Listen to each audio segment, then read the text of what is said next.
Bulletin में बात होगी जेडीयू की दिल्ली में हुई अहम बैठक की, सोनिया गांधी के पीएम मोदी पर तंज की, देखेंगे मणिपुर सरकार पर मंडराते खतरे को, केजरीवाल पर कोर्ट के फैसले को, जानेंगे बिहार में एनडीए सरकार के विकास के दावों की खुलती पोल को, और बुलेटिन के आखिर में देखेंगे जाने माने कार्टूनिस्ट इरफान की किस खबर पर पड़ी तिरछी नजर। लेकिन दिन भर की तमाम बड़ी खबरों से पहले एक नजर आज की सुर्खियों पर। दिल्ली के आईजीआई की बात, गुजरात के राजकोट एयरपोर्ट पर हादसा, बारिश के बाद टर्मिनल पर गिरा शेड, घटना में किसी बड़े नुकसान की खबर नहीं। कांग्रेस ने पीएम मोदी पर एक समाचार रिपोर्ट को लेकर साधा निशाना, अडानी समूह पर चीनी मदद लेने के लगाए आरोप, पीएम से पूछा क्या राष्ट्रीय सुरक्षा पर विचार करेंगे। समकालीन न्यायिक विकास सम्मेलन में सीजेआई डीवाई चंद्रचूड़ ने बताई सामाजिक चुनौतियां, कहा हमें करना पड़ता है सामना। ममता बनर्जी बोली न्यायपालिका में ना हो कोई राजनीतिक पूर्वाग्रह। गगनयान ही नहीं, इस साल 3 और मिशन होंगे लॉन्च, इसरो के चीफ के सोमनाथ ने दिया बड़ा अपडेट। ये तो थी सुर्खियां, अब बात आज की सबसे बड़ी खबर की। जेडीयू की शनिवार को दिल्ली में राष्ट्रीय कार्यकारिणी की बैठक हुई। इस बैठक पर सभी की नजरें टिकी हुई थी। चर्चा थी कि नीतीश कुमार एनडीए छोड़ेंगे या बने रहेंगे, इसे लेकर बड़ा फैसला होने वाला है। तो क्या कुछ हुआ जेडीयू की बैठक में, देखिए इस रिपोर्ट में। जेडीयू के तेवर एक बार फिर से बदले बदले दिखाई दे रहे हैं। पार्टी ने साफ कर दिया है कि सरकार में साथ तो है, लेकिन बिहार की जरूरतों से समझौता नहीं किया जाएगा। बैठक के बाद पार्टी प्रवक्ता केसी त्यागी ने भी साफ कर दिया है कि जेडीयू अपनी विचारधारा से समझौता नहीं करेगी। हम बिहार को विशेष दर्जा दिए जाने की अपनी मांग पर अभी भी कायम है। विशेष राज्य के दर्जे के साथ विशेष आर्थिक पैकेज के लिए हमारी लड़ाई जारी रहेगी। इसके साथ ही जेडीयू ने बिहार हाईकोर्ट ने आरक्षण पर जो रोक लगाई है, इसके खिलाफ सुप्रीम कोर्ट जाने की बात कही। साथ ही ये भी साफ कर दिया कि मोदी सरकार पर इसे लेकर दबाव बनाया जाएगा कि सरकार बिहार में आरक्षण को संविधान की 9वीं अनुसूची में शामिल करे, जिसे इनकी न्यायिक समीक्षा नहीं की जा सके और इसे किसी भी कोर्ट में चुनौती नहीं दी जा सके। साफ है, दिल्ली की बैठक में जेडीयू ने एनडीए गठबंधन को लेकर अपने तेवर तीखे कर लिए हैं। वैसे इस बैठक में एक और महत्वपूर्ण फैसला हुआ। नीतीश कुमार ने संजय झा को पार्टी का कार्यकारी अध्यक्ष बनाए जाने का प्रस्ताव रखा, जिसे सभी ने स्वीकार कर लिया। संजय झा को कार्यकारी अध्यक्ष बनाए जाने के साथ ही बीजेपी के साथ गठबंधन के मुद्दे पर बातचीत की जिम्मेदारी भी उन्हें दी गई है। फिलहाल जेडीयू के तेवर बता रहे हैं कि आने वाले दिनों में दिल्ली और बिहार दोनों ही जगह बड़े खेल हो सकते हैं। जेडीयू की मांग से बीजेपी परेशानी में दिखाई दे रही है, तो कांग्रेस संसदीय दल की नेता सोनिया गांधी ने बीजेपी की इस परेशानी को और बढ़ा दिया है। उन्होंने बीजेपी और मोदी सरकार पर हमला बोला है। उन्होंने पीएम मोदी पर नीट मामले में चुप्पी साधने को लेकर निशाना साधा है। साथ ही कई बड़े सवाल भी खड़े किए हैं। तो क्या कुछ कहा सोनिया गांधी ने, देखिए इस रिपोर्ट में। देश भर में नीट परीक्षा में हुई धांधली का मुद्दा तूल पकड़ता जा रहा है। हाल ही के दिनों में एक के बाद एक परीक्षाएं रद्द हुई, जिसे लेकर विपक्ष लगातार मोदी सरकार पर हमलावर है। ऐसे में कांग्रेस संसदीय दल की प्रमुख सोनिया गांधी ने प्रधानमंत्री नरेंद्र मोदी और केंद्र सरकार पर निशाना साधा है। नीट परीक्षा में धांधली को लेकर सोनिया गांधी ने कहा कि परीक्षा पर चर्चा करने वाले पीएम पेपर लीक पर चुप्पी साधे हुए हैं। इस परीक्षा ने देश भर के तमाम परिवारों को तबाह कर रखा है। इसके साथ ही सोनिया गांधी ने लोकसभा में इमरजेंसी पर मोदी सरकार के प्रस्ताव को लेकर भी जवाब दिया। सोनिया ने कहा कि 1977 के चुनाव में लोगों ने इमरजेंसी पर अपना फैसला सुना दिया, जिसे बेझिझक स्वीकार किया गया। लेकिन 3 सालों के अंदर कांग्रेस को इतना बड़ा बहुमत मिला, जिसे पीएम मोदी की पार्टी अब तक हासिल नहीं कर पाई। सोनिया गांधी ने पीएम मोदी पर तंज कसते हुए कहा कि चुनाव नतीजे पीएम मोदी के लिए निजी, राजनीतिक और नैतिक हार का संकेत है। जनादेश ने नफरत और विभाजनकारी राजनीति को खारिज किया है, लेकिन पीएम का व्यवहार ऐसा है जैसे कुछ बदला ही ना हो। वो आम सहमति का उपदेश देते हैं, लेकिन टकराव को बढ़ावा देते हैं। लगता ही नहीं कि उन्होंने जनादेश को समझा है। डिप्टी स्पीकर पद को लेकर विपक्ष की मांग को मंजूर नहीं किया गया। पीएम और उनकी पार्टी के जरिए इमरजेंसी को खोद कर निकाला गया। इसमें स्पीकर भी शामिल थे। इन सब से एक साथ की गई नई शुरुआत की उम्मीदें धुल गई हैं। चुनाव प्रचार के दौरान प्रधानमंत्री ने अपनी मर्यादा और जिम्मेदारी को नजरअंदाज कर सांप्रदायिक झूठी बातें फैलाई। एक तरफ जहां सोनिया गांधी के बयानों ने मोदी सरकार को मुश्किल में डाल दिया है, तो दूसरी तरफ बीजेपी के विधायक ही अपनी सरकार की मुसीबत बन गए हैं। मणिपुर में एन बीरेन सिंह की सरकार संकट में फंस गई है। बीजेपी के विधायकों ने सीएम के इस्तीफे की मांग कर दी है। तो क्या है पूरी खबर, देखिए इस रिपोर्ट में। मणिपुर के मुख्यमंत्री एन बीरेन सिंह अब जल्द ही इस्तीफा देंगे और ये मांग और कोई नहीं बल्कि बीजेपी के विधायक कर रहे हैं और सीएम के इस्तीफे की मांग को लेकर कुछ विधायक दिल्ली तक पहुंच गए हैं। ऐसे में कयास लगाए जा रहे हैं कि अब मुख्यमंत्री एन बीरेन सिंह को इस्तीफा देना पड़ेगा।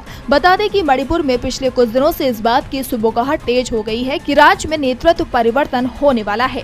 बीजेपी और उसके सहयोगी Naga people's front, national people's party और जेडीयू के विधायकों का एक वर्ग मुख्यमंत्री बीरेन सिंह को पद छोड़ने के लिए दबाव बना रहा है। इस संभावित नेतृत्व परिवर्तन के बीच मुख्यमंत्री बीरेन सिंह ने भी ये स्वीकार किया कि उनके पार्टी और सहयोगी कुछ विधायक दिल्ली में हैं। हालांकि सीएम ने इस बात को सिरे से खारिज कर दिया कि विधायकों के दिल्ली दौरे से उनके इस्तीफे का कोई लेना देना है।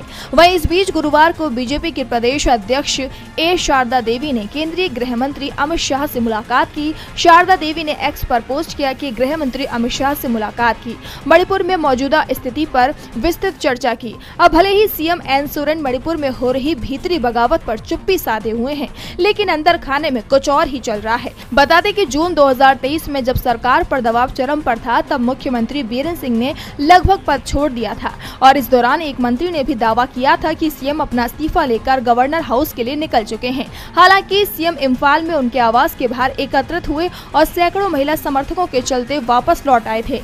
इस दौरान ये भी दावा किया गया था कि दो मंत्री सीएम को बने रहना देखना चाहते थे और उन्होंने इस्तीफा छीनकर फाड़ दिया था। एक तरफ जहां मणिपुर में सत्ता परिवर्तन के संकेत मिल रहे हैं, बीजेपी की आंतरिक कलह सामने आ रही है, तो वहीं दिल्ली के मुख्यमंत्री केजरीवाल के मामले में कोर्ट की टिप्पणी ने बीजेपी की मुश्किलें बढ़ा दी हैं।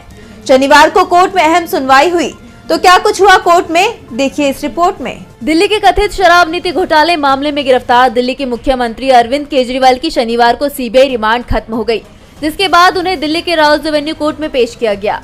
मामले में सुनवाई के बाद पहले तो कोर्ट ने अपना फैसला सुरक्षित रख लिया था, लेकिन कुछ देर बाद वेकेशन जज सुनयना शर्मा ने फैसला सुनाते हुए केजरीवाल को 14 दिन की न्यायिक हिरासत में भेज दिया है। सुनवाई के दौरान केजरीवाल के वकील ने सीबीआई को केस डायरी सहित मामले में केजरीवाल के खिलाफ एकत्र की गई सभी सामग्री को रिकॉर्ड पर रखने के निर्देश देने की मांग की, जिस पर सीबीआई ने कहा कि ना तो आरोपी और ना ही कोर्ट जांच अधिकारी से केस डायरी मांग सकता है, कोर्ट सिर्फ केस डायरी देख सकता है। 12 जुलाई तक केजरीवाल न्यायिक हिरासत में रहेंगे, लेकिन इसके साथ ही कोर्ट ने केजरीवाल को जमानत अर्जी दाखिल करने की भी सलाह दी है। बताया जा रहा है कि केजरीवाल अब एक बार फिर नए सिरे से सुप्रीम कोर्ट में जमानत की याचिका दाखिल करेंगे। लोअर कोर्ट से जमानत मिलने के बाद हाई कोर्ट में फैसला पलट जाने पर केजरीवाल ने सुप्रीम कोर्ट का रुख किया था, लेकिन सीबीआई केस में गिरफ्तारी के बाद केजरीवाल ने सुप्रीम कोर्ट में दाखिल जमानत याचिका वापस ले ली थी और अब उम्मीद जताई जा रही है कि सुप्रीम कोर्ट से केजरीवाल को सुप्रीम राहत मिल सकती है। झारखंड के पूर्व मुख्यमंत्री हेमंत सोरेन की रिहाई के बाद विपक्ष का जोश हाई है। केजरीवाल के मामले में भी सबके हौसले बुलंद नजर आ रहे हैं। कयास लगाए जा रहे हैं कि जल्द ही सोरेन की तरह केजरीवाल भी जेल से बाहर आ सकते हैं। केजरीवाल मामले में ना तो ईडी के पास सवाल है और ना ही सीबीआई के पास, बस टारगेट एक है कि किसी तरह से दिल्ली के सीएम को जमानत नहीं मिलने देना है। केंद्र के प्लान से केजरीवाल परेशान है, तो दूसरी तरफ एनडीए के सहयोगियों ने बीजेपी की परेशानी को बढ़ा दिया है। अभी मोदी सरकार की मंत्री अनुप्रिया पटेल ने बीजेपी पर निशाना साधा था, तो अब योगी के मंत्री ने भी सरकार को घेर लिया है। तो क्या है पूरा मामला, देखिए रिपोर्ट। अब की बार यूपी में बीजेपी सरकार नहीं आने वाली है, इसकी बानगी तो लोकसभा चुनाव में ही देखने को मिल गई है, जिसके बाद से यूपी में बीजेपी बैकफुट पर नजर आ रही है। तो वहीं अब एनडीए में शामिल उसके सहयोगी दल भी बीजेपी से दूरी बनाते दिख रहे हैं। जहां अभी हाल ही में एनडीए सरकार में शामिल अपना दल के राष्ट्रीय अध्यक्ष और केंद्रीय राज्य मंत्री अनुप्रिया पटेल की ओर से मुख्यमंत्री योगी आदित्यनाथ को पत्र लिखकर भर्तियों में आरक्षण का मुद्दा उठाकर योगी सरकार पर इस पर ध्यान देने के लिए कहा गया, तो वहीं अब इस मामले में निषाद पार्टी के अध्यक्ष और योगी आदित्यनाथ सरकार में कैबिनेट मंत्री डॉक्टर संजय निषाद ने बड़ा बयान देते हुए कहा कि अनुप्रिया पटेल के पत्र का जवाब वही दे सकती हैं, लेकिन आरक्षण के मुद्दे को जिस सरकार ने सही से हैंडल नहीं किया, उससे नुकसान उठाना पड़ा। सपा और कांग्रेस और बसपा को भी इसका नुकसान उठाना पड़ा है। आरक्षण का मुद्दा अगर सही से उठाया नहीं गया तो हमें भी नुकसान उठाना पड़ेगा। लोकसभा चुनाव में हमें इसके कारण नुकसान उठाना पड़ा। निषाद आरक्षण को सीएम योगी ने उठाया है। सरकार आज निषाद के लोगों की है, तो उनकी सुनवाई पहले होनी चाहिए। इतना ही नहीं, संजय निषाद ने कहा कि आरक्षण आरक्षण का मुद्दा इस चुनाव में उठा। निषादों को लगा हमारा आरक्षण कहाँ गया और इसीलिए वो वोट डालने नहीं गए। हम लोग गाँव में क्या कहेंगे? निषाद पार्टी के मुद्दे पर आवाज क्यों नहीं उठाई जा रही है? बीजेपी सरकार को आरक्षण के मुद्दे पर विसंगति दूर करनी चाहिए। हमारी एक ही मांग है कि निषाद समाज के लोगों की आवाज उठाई जाए। निषाद लोगों के लिए चर्चा होनी चाहिए, राजनीति नहीं। बता दें कि इससे पहले केंद्रीय राज्य मंत्री अनुप्रिया पटेल की ओर से मुख्यमंत्री योगी आदित्यनाथ को पत्र लिखकर भर्तियों में आरक्षण का मुद्दा उठाया गया। पत्र में लिखा है कि प्रदेश सरकार की साक्षात्कार वाली नियुक्ति में ओबीसी और अनुसूचित जनजाति के अभ्यर्थियों को ये कहा जा रहा है कि वे योग्य नहीं है। इसके जरिए उनको नियुक्ति से रोका जा रहा है। पदों को अनारक्षित घोषित करने की व्यवस्था पर तत्काल रोक लगाई जानी चाहिए। अनुप्रिया पटेल के इस पत्र के बाद अब सियासत गर्मा गई है। यूपी में बीजेपी मुश्किल में दिखाई दे रही है तो वहीं बिहार सरकार पर भी संकट गहराता जा रहा है। पहले ही बारिश में बिहार सरकार के दावों की पोल खुल गई है। बिहार में एक के बाद एक पुल गिरने की घटनाएं सामने आ रही हैं। राज्य में 11 दिन में 5वां पुल गिरने की खबर आई है, जिसको लेकर तेजस्वी यादव ने पीएम मोदी और नीतीश कुमार पर हमला बोला है। देखिए ये रिपोर्ट। बिहार में इन दिनों पुल गिरने का सिलसिला थमने का नाम ही नहीं ले रहा है। राज्य में पिछले कुछ दिनों में एक के बाद एक पुल गिरने की कई घटनाएं देखी जा रही हैं। तो वहीं अब बिहार से एक और पुल गिरने की खबर आई है। बिहार के मधुबनी में शुक्रवार को निर्माणाधीन पुल ढह गया। 77 मीटर लंबे इस पुल के 2 खंभों के बीच लंबे गर्डर का एक हिस्सा ढह गया। बता दें कि 10 दिनों में बिहार के अंदर पुल गिरने का ये 5वां वाकया पेश आया है। इस घटना को लेकर आरजेडी नेता तेजस्वी यादव ने बिहार सरकार पर हमला बोला है। तेजस्वी ने ट्वीट कर लिखा कि बधाई हो, बिहार में डबल इंजन सरकार की डबल ताकत से महज 9 दिन में केवल और केवल मात्र 5 पुल ही गिरे हैं। प्रधानमंत्री नरेंद्र मोदी की रहनुमाई और मुख्यमंत्री नीतीश कुमार की अगुवाई में 6 दलों वाली डबल इंजनधारी एनडीए सरकार ने बिहार वासियों को 9 दिन में 5 पुल गिरने पर मंगल राज की कल्याणमय उज्जवल शुभकामनाएं प्रेषित की हैं। पुलों के गिरने से जनता के स्वाहा हो रहे हजारों करोड़ के स्वघोषित ईमानदार लोग भ्रष्टाचार न कहकर शिष्टाचार कह रहे हैं।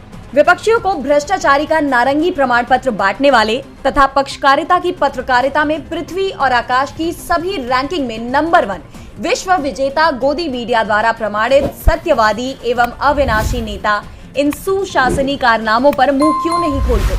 पुलों द्वारा जल समाधि लेने पर विपक्षी नेता इस्तीफा दे। ऐसा लग रहा है कि ढहते पुल बिहार में एक कभी न खत्म होने वाली त्रासदी बन गए हैं। घटना ने बिहार सरकार की लापरवाही की पोल खोलकर रख दी है। बिहार के निर्माण मानकों और निरीक्षण पर गंभीर सवाल उठ रहे हैं। जहां बिहार में मोदी के विकास की पोल खुल गई है तो वहीं मोदी राज में शिक्षा व्यवस्था की जर्जरता से भी पर्दा उठ गया है। नीट मामले में आए दिन नए खुलासे हो रहे हैं, एक के बाद एक गिरफ्तारियां हो रही हैं। ऐसे में नीट मामले को लेकर कांग्रेस नेता शक्ति सिंह गोहिल ने बीजेपी पर निशाना साधा है और पीएम मोदी की चुप्पी पर सवाल खड़े किए हैं। तो क्या है पूरा मामला, देखिए रिपोर्ट। शनिवार को भी नीट मामले में गिरफ्तारियां जारी रही। खबर है कि गुजरात के 7 ठिकानों पे सीबीआई ने छापेमारी की है। ये छापेमारी गोधरा, खेड़ा, आनंद, अहमदाबाद के ठिकानों पर हुई है। वहीं झारखंड के हजारीबाग से एक पत्रकार को भी गिरफ्तार किया गया है। हालांकि पत्रकार की भूमिका फिलहाल स्पष्ट नहीं हो पाई है। आपको बता दें कि शुक्रवार को सीबीआई ने हजारीबाग के ही ओसिस स्कूल के प्रिंसिपल और सीनियर सुपरिटेंडेंट को गिरफ्तार किया था। वहीं अब कहा जा रहा है कि सीबीआई इसके बाद लातूर का रुख कर सकती है। शनिवार को इसी मामले में कांग्रेस की प्रेस कॉन्फ्रेंस हुई। इस दौरान गुजरात प्रदेश कांग्रेस कमेटी के अध्यक्ष शक्ति सिंह गोहिल ने इस मामले में पीएम मोदी की चुप्पी पर सवाल उठाए। गोहिल ने सवाल किया कि पेपर लीक मामले में सब कुछ जानते हुए भी सरकार ने सुप्रीम कोर्ट में झूठ क्यों बोला? पुलिस जांच में सारे सबूत सामने आने के बाद भी शिक्षा मंत्री ने क्यों कहा कि नीट में कोई धांधली नहीं हुई है? नीट मामले पर पीएम मोदी का एक्स हैंडल खामोश क्यों है? कांग्रेस नेता शक्ति सिंह गोहिल ने ये सवाल भी उठाया कि नीट मामले में सिर्फ छोटी मछलियों को पकड़कर बड़ी मछलियों को क्यों छोड़ा जा रहा है? आखिर में आपको बताते चले कि नीट को रद्द करने के लिए तमिलनाडु के सीएम एमके स्टालिन ने पीएम मोदी को चिट्ठी लिखी है। वहीं साथ में 8 राज्यों के मुख्यमंत्रियों से भी इस मामले में समर्थन मांगा है। और बुलेटिन के आखिर में देखेंगे जाने माने कार्टूनिस्ट इरफान की किस खबर पर पड़ी तिरछी नजर।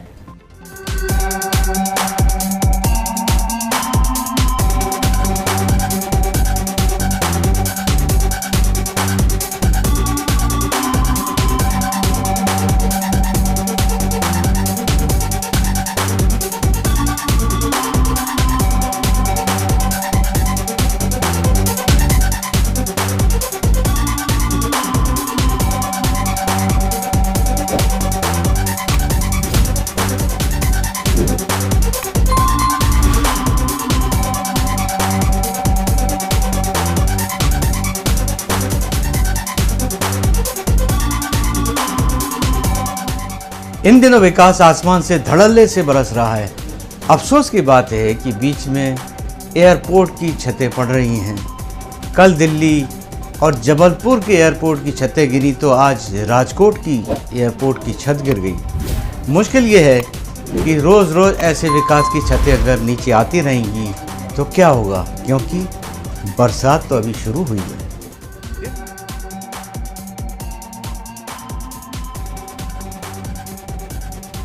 आज सोशल मीडिया से लेकर आपके चलते फिरते जीवन में भी पत्रकारिता के बुरे दौर की चर्चा होती है, क्योंकि जिन लोगों पर सूचना देने की जिम्मेदारी है वो आपके लिए नहीं बल्कि कॉरपोरेट और सरकारों को फायदा पहुंचाने में लग गए हैं। विज्ञापन मॉडल को खारिज कर आप इस बीमारी को दूर कर सकते हैं और अपने नारे को बुलंद कीजिए। मेरे खर्च पर आजाद है खबरें।